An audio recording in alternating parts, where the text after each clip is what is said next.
Okay, well, I'm making my apples, tomatoes, and steak meal again, which I haven't done in a long time.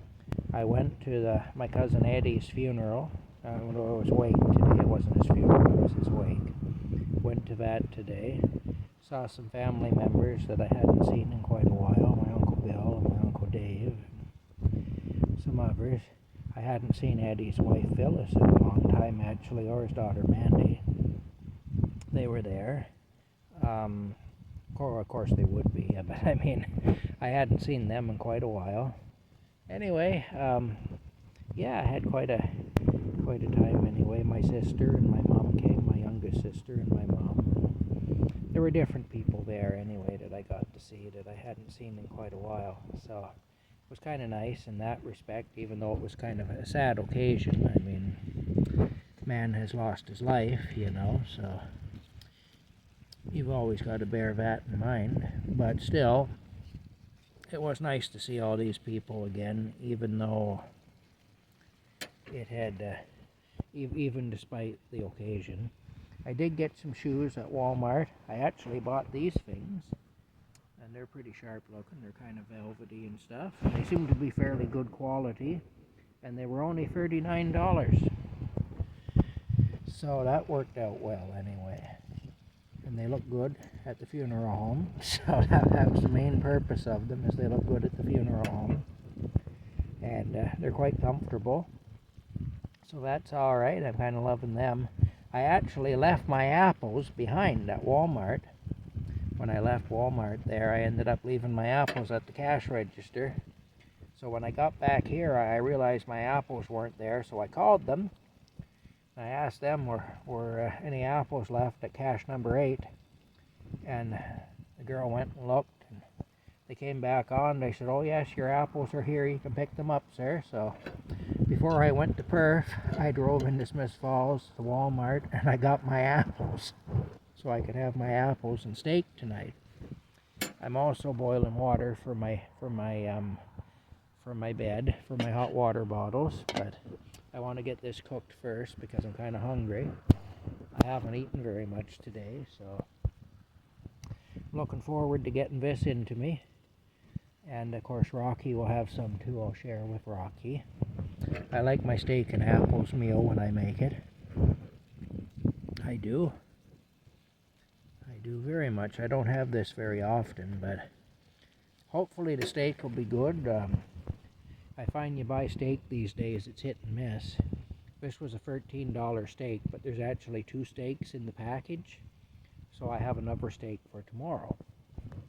I can get 2 meals for $13. That's not bad. I wouldn't be having steak if I had to pay more than that. But when you buy a $13 steak, there's always the possibility it'll be like eating an old boot. I'm hoping that won't be the case this time, but I remember I got one time and I couldn't eat it at all. The whole thing was just gristle, Couldn't eat it at all. But yeah, anyway, that's what's going on. Rocky was pretty happy to see me, and I was happy to see him too when I came back. There he is, right there. Hey, Rocky. You're a beauty. You're a beauty, you are. Let me pet you. Hey, here, I'll turn on the inside light. He's sniffing my hand right now. I'll turn on the light here so we can see. Yeah. On my way back here, I drove past the place where I may be putting my camper. Kind of scoped it out a little bit. Just had a look as I went by in the truck. I remember the family that lived on that property. When I was growing up, I went to school with the daughter. And, yeah, the father, the mother, and the oldest brother were all deaf.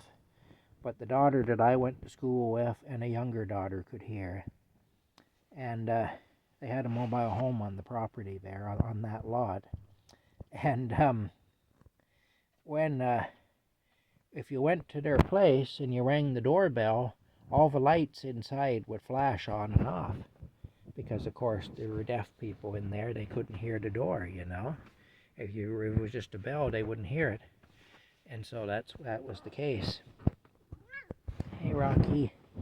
My cousin Eddie, there's a story about him actually back in the 1950s. He had a problem with his ears. He was partially deaf. He was partially deaf all his life. Great musician, really great musician. But he was partially deaf all his life. And but like I say, very, very good musician. He could play instruments and sing and everything. It was amazing. But in 1958, when he was 9, 10 years old, he had an operation on his ears, and the operation was successful, and it looked like he was going to have full hearing. Looked like his hearing was going to be good, you know. And anyway, he was in the hospital recovering, and everything was going really well. And a nurse used to come in every day with his eardrops. She put these drops in his ears. She'd come in every day with these drops anyway and put them in his ears. Well, one day, I don't know if it was the same nurse or a different nurse. It might have been a different nurse. I just don't know. But a nurse came into the room with the eardrops. And, you know, she had them with her there on a tray or whatever, going to put them in his ears. And Eddie, he said to her, he said, "Those aren't my eardrops."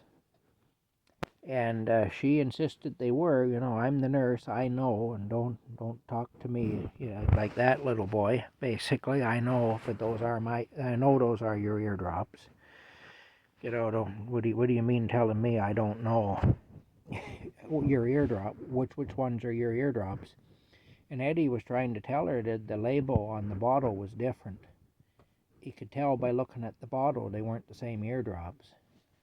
Anyway, she insisted that they were and made him have them put in his ears, and it completely undid everything anyway. It just completely ruined the operation. And anyway, so it was just all for nothing, basically, which is really sad, you know. It was a hair's width of having his hearing restored when he was 9, 10 years old, and then that happened, you know, just due to a mistake, and due to a nurse that was too proud to even double check and make sure she hadn't made a mistake. I do hope that nurse, after that, when she found out what she had done, I do hope that from then on, she was more willing to listen to her patients and to really double check things. If a patient were to say, "There's something not right here," or whatever, I really hope that she took that to heart from then on and would double check things, you know. I mean, anybody can make a mistake, and she can be forgiven for being wrong. But she should have made sure. It would have taken her a few minutes to double check and make sure that she was giving him the right eardrops. And it's just too bad she didn't do that anyway. But, you know, it's one of them things, eh? One of them things that happens in life, you know. Anyway, but despite all that, Eddie went on to be an electrician, really good electrician. Had a good career at that. And a musician, played the guitar, or played different instruments. Sang, you know. He was in different bands and whatnot. They used to perform all over the place. And they even made some records. They did. He was never like super famous, but he was known, you know. He was very well known, especially in Eastern Ontario.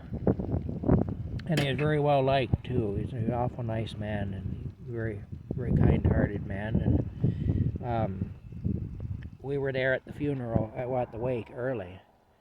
And the wake started at 3 o'clock, and I was there, and my mom and my sister were there at 3 o'clock, and there was already a big lineup.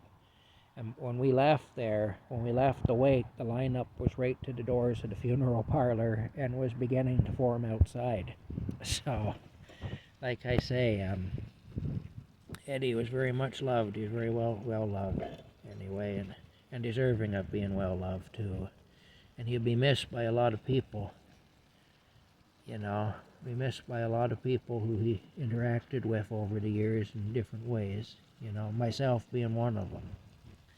Anyway, I'm having my steak and my tomatoes and my apples, and I'm looking forward to it. It's going to be a good meal, I think. I hope. I just hope this steak is good. That's all. Alright, I'm going to flip this over again here. I find that the juice from the tomatoes and the apples helps to tenderize the steak too. You know. Looks pretty good anyway. I'm going to put it over here. Yeah, beautiful meal. Tomorrow I have to work, and I'm looking forward to that. I'm looking forward to getting back into my work, into you know, looking after people's properties and cleaning things up. And I find it to be really satisfying work, and also it'll be a day's pay, which will be really good. That's very much needed right now. So that's the other side of it. You know, any day you can do a job you truly love and earn a day's pay, you have very little to complain about, you know. Anyway, that's where we're at. That's what's happening. I reckon Rocky and I will see you a little later. I got to get this steak up on the plate. Yeah, it's going to be good. All right. Let's look at the barn again. Won't be long before we won't be seeing that view anymore. So let's enjoy it while we can, eh? All right. We talk to you later.